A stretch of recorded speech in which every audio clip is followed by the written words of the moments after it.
The following is a production of DallasCowboys.com and the Dallas Cowboys Football Club. How about them Cowboys? Yeah! Go Cowboys!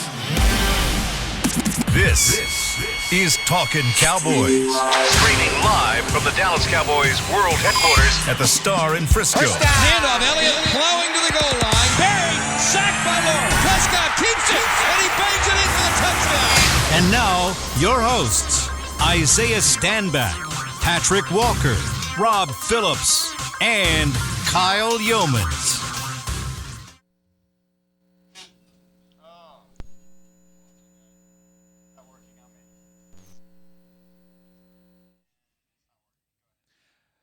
It is a Victory Monday here by Talkin Cowboys, presented by Black Rifle Coffee Company.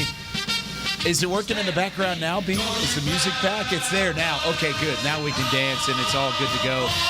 Oh, the Cowboys get another win. Their third straight overall. Their eighth straight against the NFC East. 25-10 over the Washington Commanders, and we're here to break it all down for you here from the Star in Frisco. Patrick "No-See" Walker, Isaiah Stanback, Rob Phillips. I'm Kyle Yeomans. Gentlemen, Cowboys get the job done today, and we are happy to be able to go all the way through it. And I'll start with you, Patrick, just because you got your victory hat on. Yes. You ready to roll? Yes. What's up, Radio Raheem? What you got going on right there? Oh, you can't wear the headphones with the hat on. You can't, right, so you got to – right, but Radio Raheem, yeah. Shouts out to Spike, yeah. Those who know. If you know, you know. You know. What are your thoughts on the win? It was another gutsy win for the Cowboys. I mean, was it clean? Absolutely not. But as I've said time and time again, pretty win, ugly win, I don't care. Just win, baby. The Cowboys, I predicted that they would break through the 30-point mark for the first time this season, and they could have, which is a little bit frustrating. They did leave some plays on the field again. To Rob's point in the press box, Cooper Rush had a leprechaun on his shoulder, 2 interceptions that were deleted by penalty. But the defense did exactly what we knew that they would and be able to do. They held another team to under 20 points. This one specifically 10 points. They've now allowed only 1 touchdown per game every game this season. This is a Super Bowl caliber defense. The only question was and remains, can the Cowboys offense continue on a weekly basis to play clean enough and effective enough to complement that and what's going on with special teams as well. They did it again. Cooper Rush dodged a couple bullets, but in the second half, he looked much better. Michael Gallup, the return of Michael Gallup was huge. For both Cooper Rush and opening up those lanes for CeeDee Lamb. They stuck to the run with Ezekiel Elliott just enough to set up the downfield. So don't necessarily love what I saw from the Cowboys offense yesterday. I love what I saw from their defense and their special teams, but I love the win as a whole. 3-1, can't complain too much there. Rob? Yeah, good stuff from No-See. This is probably the most unexpected, at least outside the locker room, most unexpected 3-game win streak that I can remember since 2016, since Dak Prescott was the rookie, and we didn't know what to expect from Dak. And probably more so, honestly, because there are more overall questions about this roster, at least on offense, than there were in 2016. They had a nice veteran nucleus around Dak that year. We've talked about receiver. We've talked about left tackle. We've talked about left guard. They don't have their leading tackler from last season at safety either, by the way, and they're finding a way to get it done. I don't even think Jerry Jones, the eternal optimist, expected 3 wins in a row. And he wouldn't say it, but the way he talked in the locker room, outside the locker room after the game about how Cooper Rush has exceeded all my expectations, this is a really special win streak that they're on. To be 0-1 and you think the season might be just off the rails. And now I think you're tied for second in the NFC East, and Dak is getting healthy. You could not ask for more right now from the Cowboys right now. Agreed. I think they found a way to win, ultimately. That's really all that matters. I don't think that anybody's satisfied with the offense once again, but, they won, and they got lucky. And as we've said a couple times this year already, it's better to be lucky than to be good. Than to be good. So it worked. Defensively, they were dominant again. I think they were dominant again. They definitely showed a couple leaks here and there, but I think that's going to happen in every game. It's the NFL. There's always going to be things that you want to go back and shore up. Nobody's ever going to be satisfied. As a coach, you're never going to be satisfied. As an analyst, you're never going to be satisfied.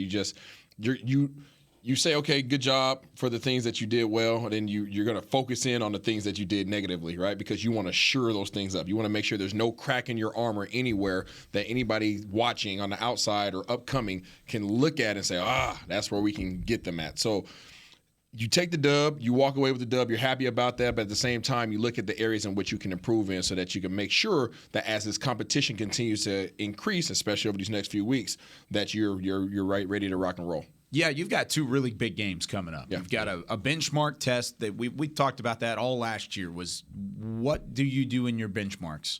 You've passed one, you failed one so far this season. The first one was Tampa Bay, you failed that one. The second one was Cincinnati, the reigning AFC champions, you passed that one. Right. Now you've got another one against the Rams coming up, reigning Super Bowl champs. And then right after that, Philadelphia is still undefeated going into week 5. So you've got 2 massive matchups on the way.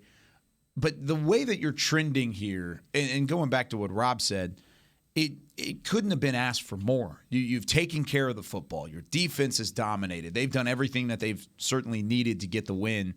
And even though it hasn't necessarily been pretty all the time on offense, they've gotten back to where they've got separation at the wide receiver position. They've been able to run the ball effectively, and they've stuck with the run. The run wasn't as effective yesterday as it had been the week prior, not even at any point in the ball game. Mm-hmm. However, they stuck with it. 19 carries for Ezekiel Elliott yesterday. He only ended up with 49 yards. Much of that was because the interior of the Washington line was really good yesterday. So with all of the positives, I'm hearing a lot of negative too. I mean, this is a 3-game win streak you did not anticipate to have. Why is there so much pause to give credit where credit is due around the country? I think from the aspect of those that are on the outside looking in, they're looking at it as, well, you get Michael Gallup back and you got CeeDee Lamb. And rightfully so, everyone expected more of CeeDee Lamb from minute 1 in 2022. So that's justifiable, right? He's starting to come on strong here now. Had a 100-yard game last week. He was only 3 yards shy of a 100-yard game this week. Noah Brown has been fantastic. We'll get to news and notes and the update on Noah Brown. Mm-hmm. Michael Gallup is back. But, to this point, be it Dak Prescott and or Cooper Rush, the passing attack hasn't been what it was. But I think the pause should have been placed prior to the season beginning anyway, because Amari Cooper is not here. Michael Gallup was not going to start the season. He was going to miss several games. You didn't know necessarily that Noah Brown was going to have a career best season. You would hope that he would step into the Cedric Wilson role, but you didn't know that would happen. Yeah. And then behind Noah Brown and CeeDee Lamb, it was just a bunch of question marks, right? So I get it, but at the same time, you have to be able to realize what's happening here, because we said this prior to Cooper Rush's first start. If Cooper Rush could get you the 2 wins in the 2 division games, and maybe he drops Cincinnati, maybe he drops Los Angeles, he's 2-2, maybe Dak is ready at that point. We were talking about 2 and 3 being a best case scenario at one point during a 5-game stretch where Dak Prescott was out and you didn't necessarily know what was going on. You were thinking 2 and 3 was going to be a big time win. Absolutely. Now you're 3-0. Now you 3-0 in the Cooper Rush, 3-1 going into SoFi Stadium. Massive matchup. Like you said, this is a benchmark test, a litmus test for the Cowboys. We will see who's going to be the quarterback. I'm more inclined to believe it's going to be Cooper Rush. We'll talk about that, shortly. But at the same time, you cannot complain about being 3-1 because it's very hard to win in this league. So you take the win and you run with it and you prepare for the next opponent. But to Isaiah's point, that doesn't mean that you have the luxury, be it player or coaching staff, to then say, okay, well, we don't have anything to fix. You do have some things that you need to fix. That's what I was waiting to be answered, because there are things that you need to fix, right? Yeah. I mean, absolutely. On both sides of the ball, not even just the offensive side. The defense had some leakage, like you said. Yeah, the defense had some leakage. I know they want to shore up some things in terms of their run defense. Washington really got after them in terms of the edges. Yep. They really tore them up on the edges, and whether that was the cornerbacks' unwillingness to come up and make stops, whether that was them, grabbing the edge and kicking Micah out and kicking out D-Law and everybody else that was on the defense end, that's something that I know Dan Quinn's going to want to shore up. Okay, that's just one area. If I'm going to be nitpicking, that's one area that the defense needs to clear up. And I think that was probably the first team that really came out and adamantly tried to challenge them on the ground game. And I think the interior defensive linemen responded really well. Big Bo had a good day. Tristan Hill, the reps that he had, they did really well. Osa was in there. I mean, the guys interior-wise did a really good job run defense. Outside is where we got to shore it up, and that's going to play into the secondary as well. Offensively, I mean, call a spade a spade. They caught some doggone breaks. There was penalties on those 2 plays, so it is what it is, right? I mean, they got the call right. However, that call didn't affect the result of what the play would have been. Right. So those the first one did. The first one was a holding call on the guy who intercepted the pass. But where the ball was going, it would have got picked. It would have got picked. So I mean, I'm just saying, like, they're lucky they got those back there. I mean, they got it right. The referees did. However, those are the things that you watch and you're like, ooh, crap. We got away with that, and we got to shore that up. Okay, wipe your forehead, and let's make sure that doesn't ever happen again, because you want to ensure that those things don't turn out the way that they could have and hurt your team. And I think that the reason why I think there's that pause, at least for me, I can't speak for anybody else. The reason why I'm like, okay, good job, Cowboys. Like, hey, good stuff, but you got to do more offensively. You have to do more offensively because the teams that you're about to go against, they know how to score points. Yep. And as great as your defense has been playing, again, I'm going to say it, you can't expect your defense to always bail you out. At some point in time, the offense is going to have to turn it on. And people are going to say, oh, well, Michael Gallup just got there. It's like, yeah, I get it.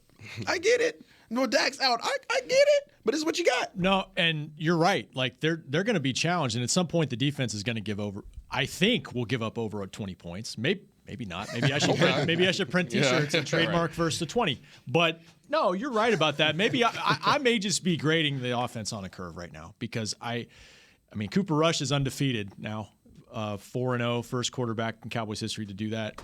But I'm still viewing this offense and through the lens of they have a backup quarterback in there, and so they have limitations on what they can do. And No C talks about the extra 5%. Well, when Dak comes back, that's an extra 10% or whatever. Like, that's the way I look at it. So, yeah. So, like, I'm not surprised that they have some struggles with Cooper Rush in the game, even, and maybe we're just raising our expectations for him based on the way he's played. But he has gotten lucky in some spots. But he's run the offense overall the way it needs to be run, and the philosophy that they want to run with running the football and staying committed to it, like you said, Kyle. Yeah. And making plays off of that. That's been good. But, yeah, they're going to have to step it up for sure. You can't make your defense do what they're doing every single week. Well, here's – and all of these points are accurate. I'll turn the knob a little bit to the right and say this, and I said this on Twitter last night. If you're 3-1 with a backup quarterback, you've had some luck involved, be it, penalties, deleting interceptions, whatever the case may be, and you're about to get healthy – with a Super Bowl caliber defense that still isn't whole. Jaron Curse is not back yet. This team should start to scare some other teams. The ones that are looking at the Cowboys as far as I have to face them in November, I have to face them in December. If they're winning these games in September, games they shouldn't technically be winning, it sets them up for a very strong finish to the season. So if nothing else, I mean, there are going to be analytical takeaways, roses to the penalties, for example. Only 4 penalties last game. You got to hats off to McCarthy and crew for that. But yes, we get paid to look at the minutia of it all and say, okay, well, this can be improved and this can be improved, just like the coaches do, just like the players do. But I think the main takeaway is, to your point, Kyle, you're 3-1 with a backup quarterback, having played the last 3 games. You've not been whole on offense. You've not been whole on defense.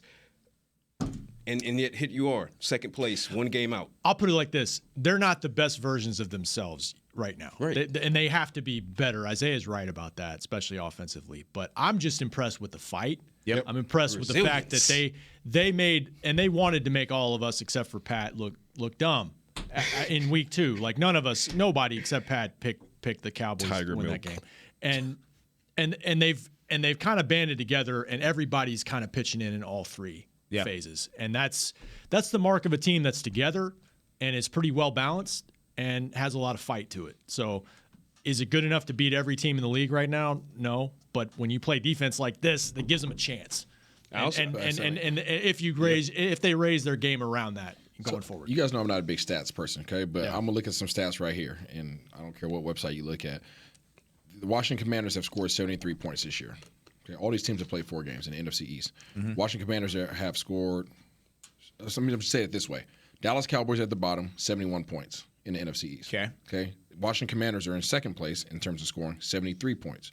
And they've been shut down the last 2 weeks because they scored 30 points per game the first 2 weeks of the year. Then the New York Giants are in third place, or in second place with 76 points scored this year. The Philadelphia Eagles, 115.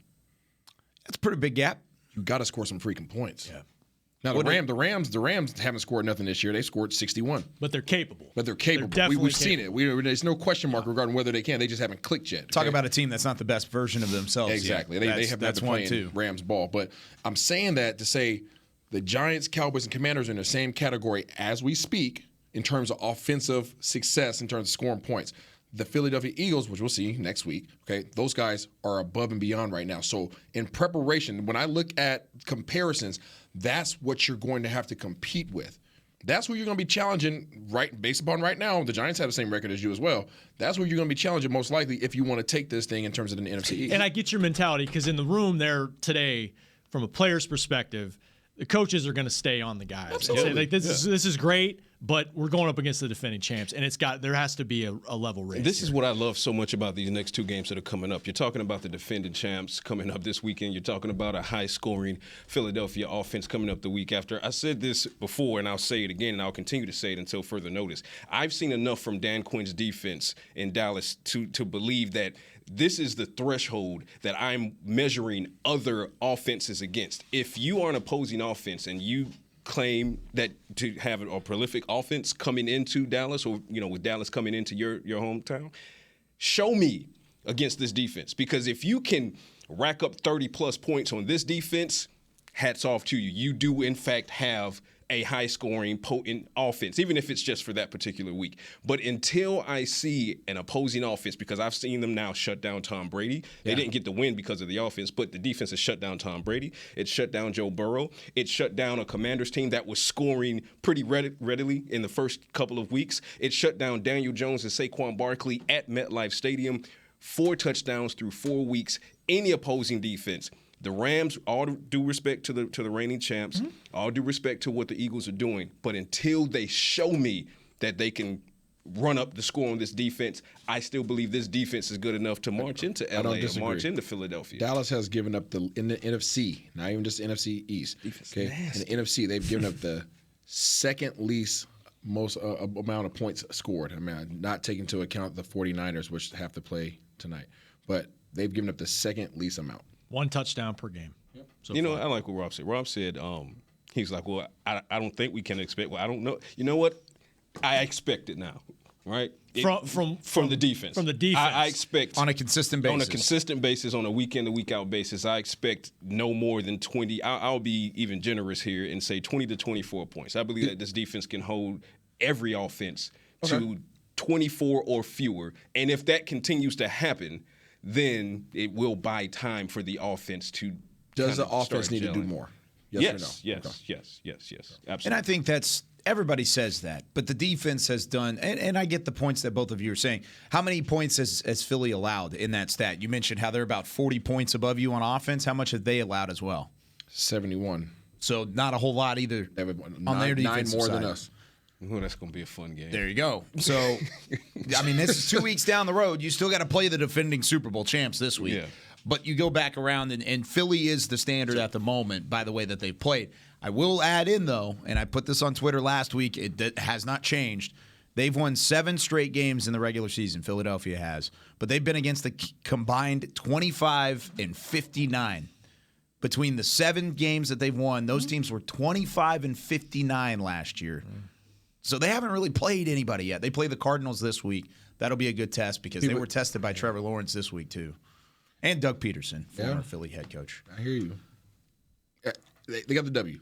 Ultimately that's it. We're not, I'm just we know you're listen, not I know people get mad at me. I don't care, but people get mad at me. I'm mad at you. You know I don't care, but the reason why my mentality is like that is to Rob's point, like I'm literally trained to always look for how to get better. Yeah. Right. And you don't get as a player, you don't get pats on the back for what you've done. Right. That's in the past. Right. It's already happened. It's done. It's over with. Okay. When you're in the middle of a season or you're in the first quarter of a season, there's more to do. And if you're not hitting on all cylinders, there's more to do. Even when you are hitting seemingly on more cylinders, guess what? Dan Quinn's going to say there's more to do. You can get better. Defense, you're playing awesome. But again, I asked that question, what if or what when? It's going to happen.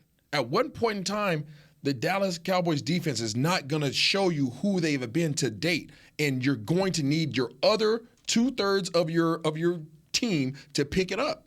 And from what we've seen this year, the Dallas Cowboys have not shown that they're willing, or not saying not willing, but able or capable to put that backpack on and carry the team through the finish line offensively. We haven't seen it with Dak or Coop. At any point this year? This year. Not at all. Two things to add to that before we go to our first break. First one is I think fans out there, even though they're celebrating and they're 3-1 and this is great, they have that pause because of one thing, and it's been the lack of success late in the season, much like what it was last year. There was a lot of people giving this team flowers. They were healthy. They were building. Everything looked great. And then you lost in the divisional or the wild card round to San Francisco. So it's a lot of show me later sort of mentality from the fans. Secondly, I think they would want the players to have a mindset like Isaiah. Yeah. They don't want players back in there on Monday saying, man, hey, great job, man. Got to win against the Washington Commanders. That was great. Now, we'll talk about the Rams on Wednesday. No, that's not what it's about. It's right now. You got to turn around. Right now. You got to get better. All right, when we come back, let's talk about that defense. Interior defensive line. If I had a game ball, we'll do helmet stickers coming up in a little bit. They may get that helmet sticker, but we'll talk about it when we come back on the other side of the break here on Talkin Cowboys. When you build, you start with the foundation. And home ownership is a foundation of a stable future. The Bank of America Community Home Ownership Commitment has helped over 34,000 people lay the groundwork so far, with up to $10,000 towards your down payment or 3% of the purchase price, whichever is less. The satisfaction of owning your own place can become a reality. Visit bankofamerica.com/homeowner to learn more. What would you like the power to do? Bank of America N.A. Equal Housing Lender. Credit and collateral is subject to approval. Restrictions apply. This is not a commitment to lend. Lil Sweet! Did you get to work on time? Yeah, but I just realized it's Sunday. Lil Sweet says head on home. Dr. Pepper's on its way. So sweet, unique. Baby, there's nothing better. I bet you've probably done something that deserves a Dr. Pepper. Did you invest your nest egg in an NFT? Yeah, and I don't even know what that is. It's a non-fungible token. Everyone's done something that deserves a Dr. Pepper. Todd thought it would be secure to jog in the cheetah savanna. Todd believed the big cat repellent he bought online was reliable. And now, Todd is trying to be faster than this cheetah that can run 80 miles per hour. But the good news is, Todd has AT&T 5G that is fast, reliable, and secure. And he learned the best thing to do is stop running and toss her the backpack with the beef stew. AT&T 5G. Fast, reliable, secure. It's not complicated. 5G requires compatible plan and device. 5G may not be available in your area. See att.com/5G for you for details. Are you ready to take coffee off your grocery list forever? Black Rifle Coffee Club is here to help.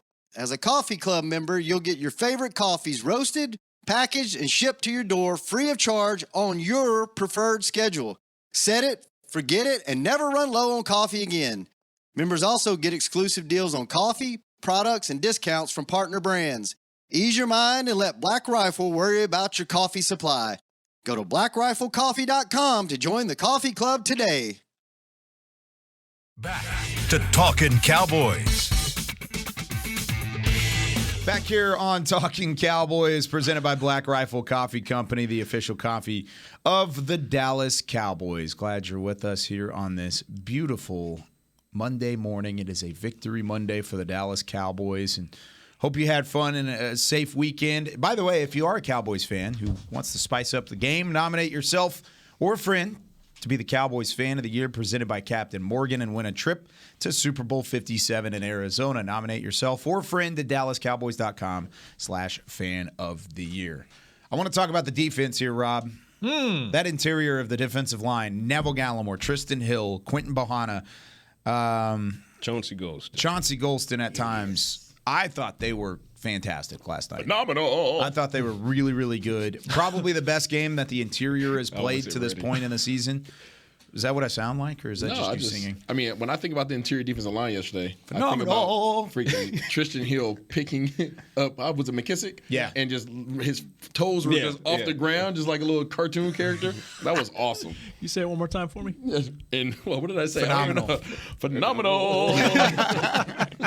That's the T-shirt Isaiah needs to make. Might be the title of the show after the show here. Yeah, no, they did a fantastic job. I went back and I looked at both teams were 5 of 15 on third down, which speaks to, again, offensively the Cowboys can get better. Yep. But 11 of the Commanders' 15 third downs were third and long, and they found themselves in 3rd and 10 plus over and over and over again with a ton of minus plays. Some of it was self-inflicted. They tried so hard to run the ball. They did to a large extent run it really well, but they focused so much on that because they didn't trust their protection for Carson Wentz. Mm-hmm. They were doing whatever they could, even when the game started getting out of reach, to make sure that he was in some manageable stuff. And all you had to look at was the first drive.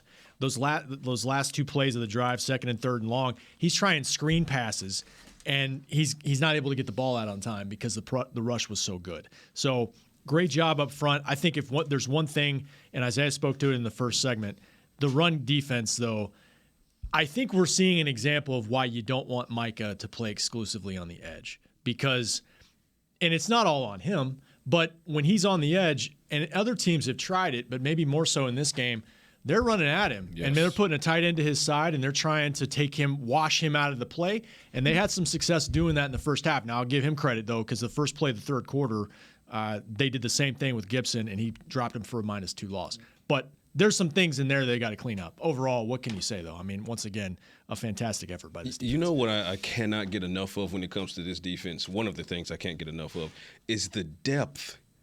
Like, holy crap. Shinobi. Right. So we mentioned earlier this defense is not whole because Jaron Kearse is not back quite yet. You lose starting nickel Jordan Lewis to a groin issue suffered pregame. And then a camp champ. And then camp champ Deron Bland. I like that. That's good. Right.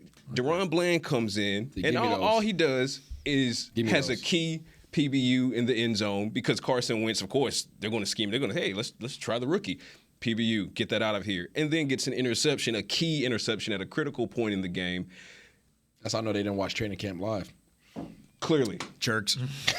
Clearly. We tried to tell them. If you knew better, you do better, right?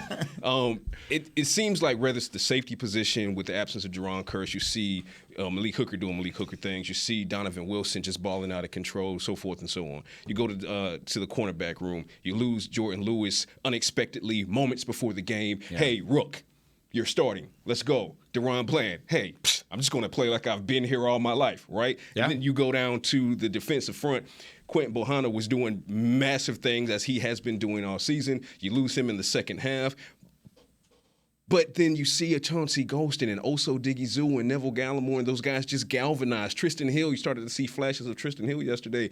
The depth at all 3 levels gives Dan Quinn so much comfort in knowing, you know what? If we lose a guy, the next guy is going to be equal to the guy we just lost.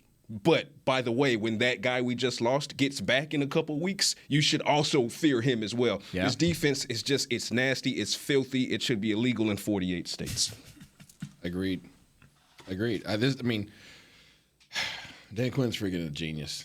Yeah. And somebody's told you guys a long time ago. It's freaking amazing. But I wonder who. I don't know who that was, but somebody. He's good. And kudos to the front office of the Dallas Cowboys to completely turn around the depth of this defense over a span of 1.5 years. Especially in safety.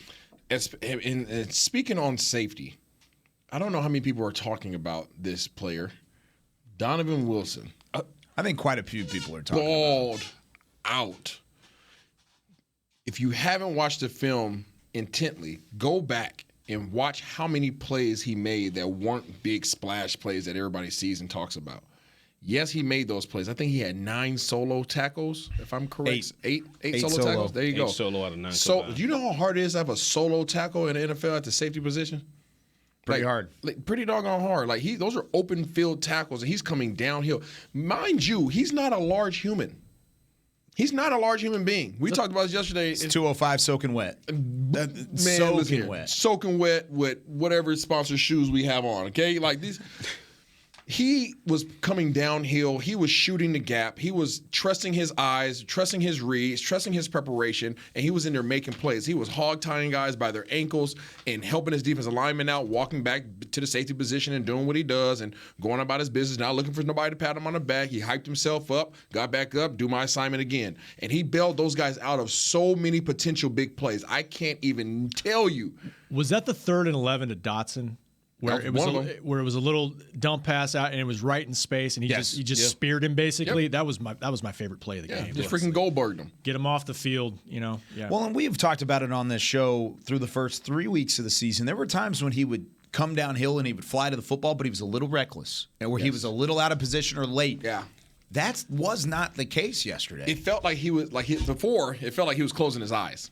It felt like he was a Scud missile and he was just closing his eyes and just throwing himself in. Which works at times. Sometimes it works, right? Yeah. But now it feels like his eyes are open. And now it's like he's seeing exactly what he's hitting and he's making a lot of great plays. To your point earlier, Rob, in terms of Micah Parsons, everybody looks for him to make the big plays in terms of coming off the edge or coming up the middle and getting pressures and sacks. The amount of plays he shut down yesterday in the screen game, because Washington's game plan was run, screen. That was their game plan. That's what they wanted to do. They knew they had to get the balls out their hand quick because you can't sit back here and hold it against. I don't care what your offensive line looks like. You just can't. There's, to your point, too many guys. Right? It's too many guys, too much depth. Doesn't matter what rotation's in at the time. So their game plan was, let's beat Michael Parsons out to the edge and let's cut him at his knees. Right, let's take his knees out. Yep. I want you to take all your body, look at him straighten his quads, and I want you to shoot all your body weight at his kneecaps, whether that was Logan Thomas, whether that was offensive tackles, whether that was running backs. They did it over and over and over again, and they eventually got him to the point where they messed him up for a second, right? His back was jacked up for a second, but he came back, right? But to your point, Rob, that's why you don't want him at defensive end, because you can scheme him up, and you can potentially hurt him. I'm not going to say that guys are intentionally trying to hurt you out there on the field, but they want to take you out. It's more dangerous. It's more dangerous. It's easier to identify, and I brought that point up last year. I think when Heck was here, I don't want him there all the time because now I can say take his knees out. Yesterday was a great example of why. Yeah, it was a great example of why. I tell you what, that sounds a whole lot like the science lab column from last week. I circled that exact point. It was about Micah Parsons and why logistically everyone needs to stop saying he should be committed full-time to defensive end. These are the exact reasons. Isaiah just laid them out for you, ladies and gentlemen. What you would prefer is for Micah Parsons to continue to be a weapon, a versatile guy that you can move around, and you have to keep the opposing offensive coordinator guessing. Where's Waldo? Where's Waldo? Once you pigeonhole him to the edge, be it the left side or the right side, he's infinitely more simple to scheme against. Yep. So you don't want to do that. Yesterday was a perfect example. But kind of circling back to Donovan Wilson really quickly, you talk about guys, someone telling everyone about a particular player. Donovan Wilson, I got the receipts. Yeah, Rob Phillips has been on him from the beginning. Yeah. Day one. I think day one. Air 5, Rob guy. Phillips. Yeah. Air 5. My guy from Kyle Field. And when we say day one, we had mean him since college. When we say day one, we mean day one. Donovan Wilson came in with the traits that we're seeing him capitalize on now, specifically as they're being refined under Dan Quinn. But you saw in 2020 breakout season, it was his career with the Cowboys was only slowed by injury in 2021. So what we're seeing in 2022 could have easily been occurring last season if not for injury. So now he's basically doubling up on the success he had in 2020. He is bordering on elite. I don't want to use the E word just yet on him, but he is teetering dangerously close to, because if I say that, then you got to be able to put him up there with like a Jesse Bates and things like that.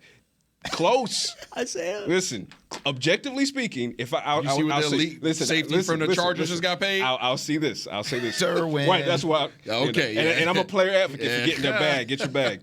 If I see only a couple more games of this from Donovan Wilson, I'm going to throw the E word on his jersey, and I'm going to say Donovan Wilson is an elite safety. Right now, what is J-Ron Curse? Ooh. It goes back to an your elite point. hybrid. Because he's not a full-blown safety. He's a linebacker and a safety. He's elite at what he does. Okay. But Dono's been doing the same thing J-Ron would do for the most part. J-Ron has more assignments.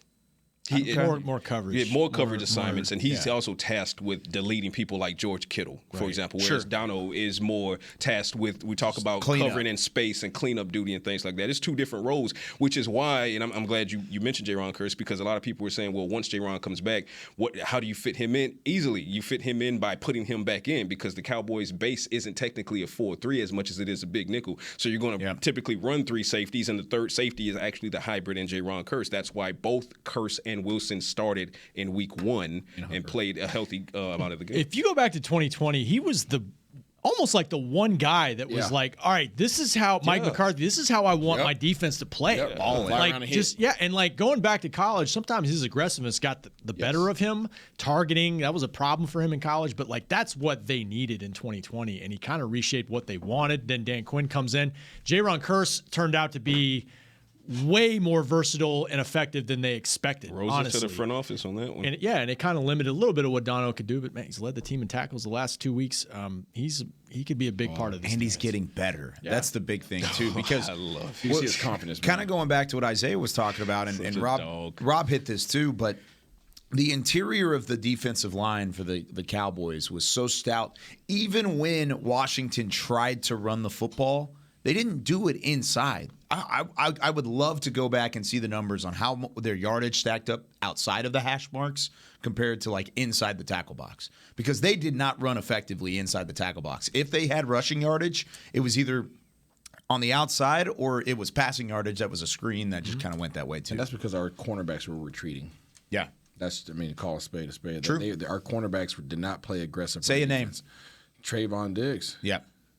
He wasn't good in the run game yesterday. He wanted no parts of the contact of the running game out there or the screen game. It's just the film is the film. Yep. I'm sorry, I'll say it to his face too. It's just he didn't play downhill in that regard. Did he make plays defensively as a defensive back with the ball in the passing game? Absolutely, he destroyed it, right? Yeah. But I think what he showed last week, his willingness to come up and tackle, that needs to be more present every week. It can't be a light on, light off thing. And as we start talking about him being in this elite conversation, right, elite defensive back and elite cornerback in this league, that part of your game has to show up. And that's why conversations of Jalen Ramsey, that's why he gets paid what he gets paid, because he comes up and hits. Yep. Yeah. You can't take care. You can't, you're barely going to win with the ball in the air. And if you run the ball to his side, you're probably going to get hit. And that's the reason why he's in a conversation of his own. Those 2 tackles, too, at the end of the Bengals game were like, whoa. Okay. That's coming up downhill, being physical, finishing plays. Yeah. Well, all right. And it also – go ahead. Let's take our second break because we're getting up on it. I do want to save some time for some helmet stickers. Sorry to cut you off. Helmet stickers. We've got our players of the game when we come back with more Talking Cowboys presented by Black Rifle Coffee Company. Todd thought it would be secure to jog in the cheetah savanna. Todd believed the big cat repellent he bought online was reliable. And now, Todd is trying to be faster than this cheetah that can run 80 miles per hour. But the good news is, Todd has AT&T 5G that is fast, reliable, and secure. And he learned the best thing to do is stop running and toss her the backpack with the beef stew. AT&T 5G. Fast, reliable, secure. It's not complicated. 5G requires compatible plan and device. 5G may not be available in your area. See att.com/5G for you for details. Black Rifle Coffee Company serves premium coffee to people who love America. When you drink Black Rifle coffee, you are directly supporting veterans, law enforcement, and first responders in your community. Black Rifle's expert roasters love coffee almost as much as Texas loves football, so it makes sense that America's Coffee partnered with America's team. Go online at blackriflecoffee.com and fuel up with the official coffee of the Dallas Cowboys. That's blackriflecoffee.com to fuel up today. This sweet! Did you get to work on time? Yeah, but I just realized it's Sunday. Little Sweet says head on home. Dr. Pepper's on its way. So sweet, unique. Baby, there's nothing better. I bet you've probably done something that deserves a Dr. Pepper. Did you invest your nest egg in an NFT? Yeah, and I don't even know what that is. It's a non-fungible token. Everyone's done something that deserves a Dr. Pepper. Want to use what the pros use? How about the official men's skincare brand of the Dallas Cowboys? Jack Black. Right now, you can get the Jack Black Starter, a curated collection of Cowboys locker room favorites for just $10 with free shipping. The starter includes 4 Jack Black skincare favorites, plus a full-sized intense therapy lip balm. Go to getjackblack.com/Cowboys and use the code word TEAMJB. That's getjackblack.com/Cowboys. The Jack Black Starter, $10, free shipping. Back to Talkin' Cowboys. Whether you're watching from home or you're cheering in the stands, with Essilor lenses, you can see every exciting play. Book an appointment at your local Essilor experts and see what Essilor can do for you. See more, do more. Essilor here on Talkin' Cowboys. Isaiah Stanback, Patrick No-C Walker, Rob Phillips. I'm Kyle Yeomans. Chris Beam in the back as always, running this thing like a well-oiled machine. Guess what I saw when I came in this morning? What did you see? They're not our particular sponsor. Was it a kangaroo? Dallas Cowboys. I saw a Ford Lightning. Whoa. Ooh. Yep, in the parking lot. I parked right next to it, mine. buddy. There you go. I said, you know what? I'm just gonna go ahead and speak Go on big it. money. I'm gonna have a Ford Lightning one day. Oh. Why'd gonna you just go to Jerry? Team Electric, man. Hit him with the John Ridgeway accent. What better Jerry Jones. What better show could they have to sponsor than those that believe in electric? I mean, Talking Cowboys, we support electric No vehicles doubt. around here. It's a green show. Yes, we Green, do. very green show. Look at that. We have Deja Blue Water. Well, I do support green. All I natural? also build cars, so I also you're a support. car builder. Yeah, I am a car builder. Didn't know that. Oh, we need to talk about Fun that. fact. That's fun. Yeah. So I also support big, loud Texas type. Texas trucks. Yeah. I like That's the ones kind of that- where I'm at too. So Yeah. before we get to helmet stickers, Pat, pipe you had a stat that you wanted to get to. Yes, you made an excellent point, kind of a segue to something I was thinking of yesterday as well. Rob and I discussed it. It looked like at times the Cowboys were seeing the right side of their defensive line attacked time and time again by Antonio Gibson, McKissick, so forth and so on. So what you said before the break prompted me to take a look at Next Gen Stats, so credit to Next Gen Stats for this. But Antonio Gibson, of his 13 carries for 49 yards, nearly 20 of those yards were gained on, running to his left, which was the Cowboys' right of their defensive line. 3 of those were gainers of 5 or more. He struggled for the most part getting up in between the gaps, but he was able to, get a little bit of leeway there.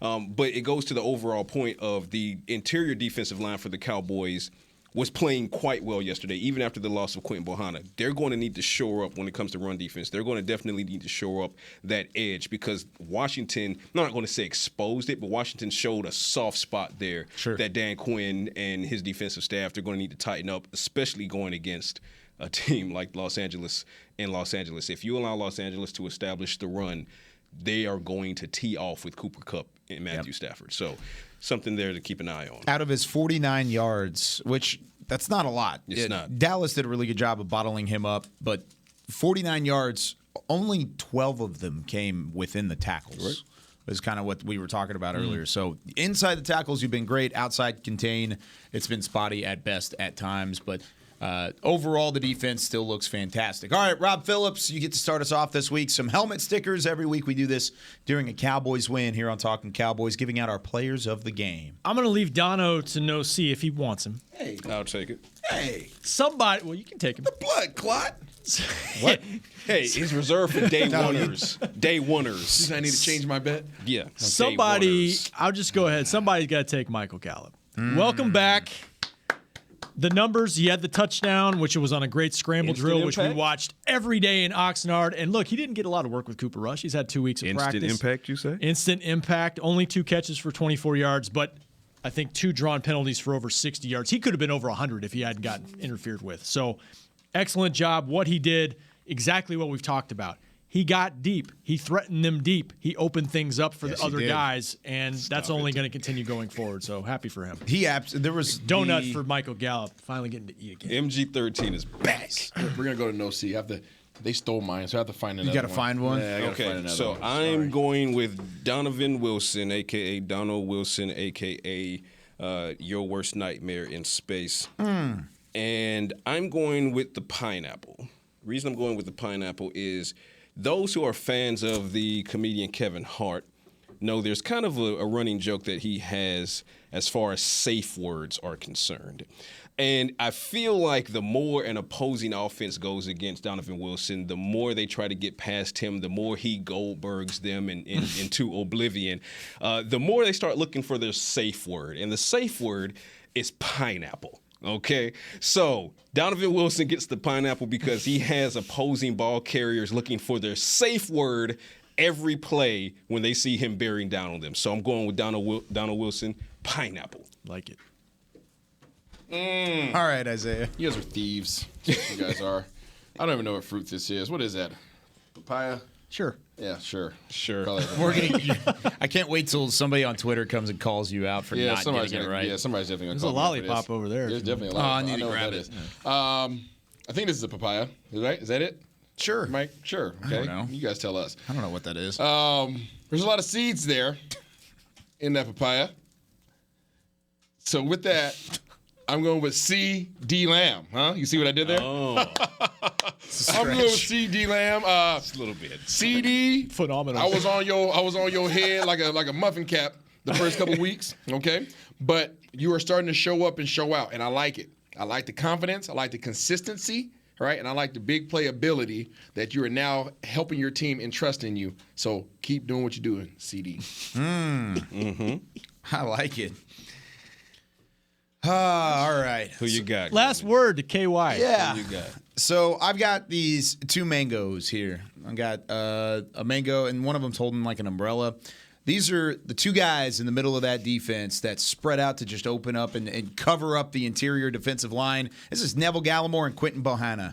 Right there in the middle. Brothers. They're just right in the middle there, plugging it up and doing a really good job of doing so. The interior of that defensive line, stopping the run through the tackles, and even providing some pass rush at times. Carson Wentz is throwing off his back foot. He wasn't able to really settle into the pocket. Give me these two guys right there at the front of the helmet. I like it a lot. Congrats, and you didn't let Isaiah throw you off right there. Yeah, thank goodness. He tried. He tried to. We'll talk about it. Tried to throw you off. We'll get it whenever we get off the air. You said he got deep. Third Cowboys win, third helmet sticker. This thing's starting to fill up, boys. Yes. Sure is, real buddy. good. I like It's like it. Ohio State. We got plenty more to come this week here on Talkin' Cowboys. Back to a full week of shows. Tomorrow, we're taking your calls, 888-855-2297. Write it down. Be ready to go. We're back at 9:15 tomorrow. We'll take you all the way up to 10 a.m., so we'll take your calls and talk to Cowboys Nation following a 25-10 win over the Washington Commanders. But that does it for us today. For Chris Beam, Rob Phillips, Isaiah Stanback, and Patrick No-C Walker, I'm Kyle Yeoman saying so long from the Star in Frisco. Thanks to our friends at Black Rifle Coffee Company. We'll see you tomorrow on Talkin' Cowboys. This has been a production of DallasCowboys.com and the Dallas Cowboys Football Club. How about this, Cowboys? Yeah!